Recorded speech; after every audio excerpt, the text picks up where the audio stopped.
Տունտեղ հեռուստանախագծում էկոխորագրի շրջանակում այցելել եմ Էկովիլ արևային ընկերության նոր մասնաճյուղ, որտեղ զրուցելու եմ Էկովիլ հոլդինգի հիմնադիր եւ խորհրդի նախագահ Տիգրան Օխանյանի հետ։ Ողջույն, պարոն Օխանյան։ Ողջույն։ Պարոն Օխանյան, շատ ուրախ եմ, որ ամեն անգամ առիթ ենք ունենում զրուցելու նոր պրոդուկտների մասին եւ այսօր խոսելու ենք Արեգայի մասին։ Թեպետ Արեգան բավականին երկար ժամանակ արդեն արկա է Էկովիլ ընկերության այսպես պրոդուկտների շարքում, բայց գիտեմ, որ բավական հետաքրքիր զարգացում եք ունենալու առաջիկայում, այ խոսենք դրա մասին։ Պարոն Օխանյան, մի փոքր ծանոթ եմ Արեգայի ստեղծման պատմության հետ, կուզենք ցանկանամ այս մասին նույնպես ներկայացնենք հեռուստադիտողներին, քանի որ շատ հետաքրքիր պատմություն ունի, նաև խոսենք արդեն նոր սերնդի Արեգայի այսպես ապրանքների մասին։ Այո, մենք 2020 թվականից միտքը առաջացավ եւ 2020 թվականին էլ իրագործեցինք,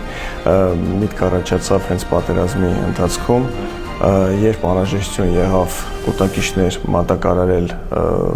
սահմանագից, որպեսզի առօրյա պահանջարկը, այն մինիմալ պահանջարկը ապահովի։ Շարժական կուտակիչներ էին։ Շարժական կուտակիչներ, որոնք համակցված էին նաև արևային պանելներով, արևային համակարգերով։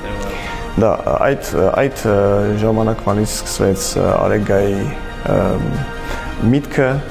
հետո արտադրությունը ոչ մեծ քանակությամբ եւ այս մի քանի տարիների ընթացքում բավականին աշխատեցինք, լավ կարող եմ ասել, արդյունավետ աշխատեցինք որակական եւ այսպես ասած հատկությունների այդ ապրանքի հատկությունները մշակելու գործում եւ այսօր ունենք, ինչպես նշեցի, մրցունակ պրոդուկտ եւ ինչպես նաև ծառայություն, որովհետև պրոդուկտներ մենք նաև ծառայություն ենք ապահովում, երաշխիքային, սպասարկում եւ այլն, այս ամբողջ փաթեթը այսօր կարելի ասել ավարտված է։